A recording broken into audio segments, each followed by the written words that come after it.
రాష్ట్ర ప్రభుత్వంపై వైసీపీ నేత రవీంద్రనాథ్ రెడ్డి ఆగ్రహం వ్యక్తం చేశారు. చంద్రబాబు నాయుడు రాయలసీమ, నెల్లూరు, ప్రకాశం జిల్లాల సాగు, తాగునీటి అవసరాలను పట్టించుకోవడం లేదని మండిపడ్డారు.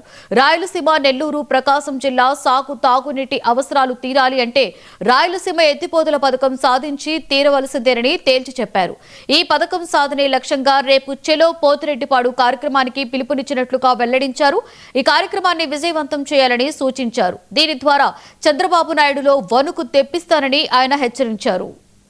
కూటమి ప్రభుత్వ అధినేత చంద్రబాబు నాయుడు గారు చేస్తున్న రాయలసీమకు చేస్తున్న అన్యాయాన్ని, నీటి వినియోగంలో, సాగునీరుకు సంబంధించిన వినియోగంలో చేస్తున్న అన్యాయాన్ని ఎండగట్టే దానికోసము పోతిరెడ్డిపాడు హెడ్ రెగ్యులేటర్ దగ్గర ఒక భారీ బహిరంగ సభ నిర్వహించాలా అని వైఎస్ఆర్ కాంగ్రెస్ పార్టీ నిర్ణయించడం దాని మేరకు కడప జిల్లా నుంచి చలో పోతిరెడ్డిపాడు అనే పిలుపుతోటి మేమందరం కూడా వైఎస్ఆర్ కాంగ్రెస్ పార్టీ శ్రేణులందరూ కూడా నంద్యాల జిల్లాలో జూపాడు బంగ్లా దగ్గర, అంటే పోతిరెడ్డిపాడు హెడ్ రెగ్యులేటర్ దగ్గర జరుగుతున్న భారీ బహిరంగ సభకు, ఇది రాయలసీమ పాత జిల్లాలు 4 జిల్లాలే కాకుండా నెల్లూరు, ప్రకాశం జిల్లాలతో కలిపి అందరం కలిపి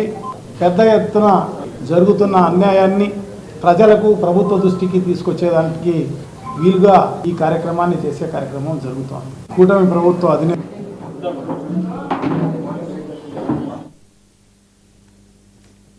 మంచిర్యాల జిల్లాలో మున్సిపల్